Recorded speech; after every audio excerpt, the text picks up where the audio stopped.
No tak zjavne hej, keď sme prehrali. Nevedeli sme sa nejako lepšie presadiť. Oni stáli vzadu 4 a jeden nás iba napádal a nevedeli sme sa tam nejako pred ich bránu poriadne dostať. Mali sme nejaké šance, ale nepodarilo sa nám to premeniť, čo je škoda, lebo napriek tomu, že sme mali slabý začiatok, sa to potom zlepšilo a myslím si, že sme si zaslúžili viacej gólov.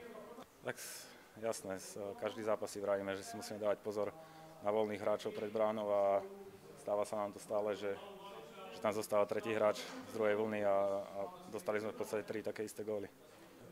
Jasné, tak Dorbír má veľkých hráčov, silných.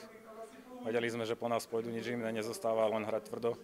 A boli sme na to pripravení, ale napriek tomu hrali dneska lepšie do tela, čo musím priznať. A my musíme presne tak, ako oni začať ďalší zápas u nich. Čiže zvýšiť pohyb, musíme začať hrať viac do tela, musíme sa s nimi zraziť a vybojovať víťazstvo.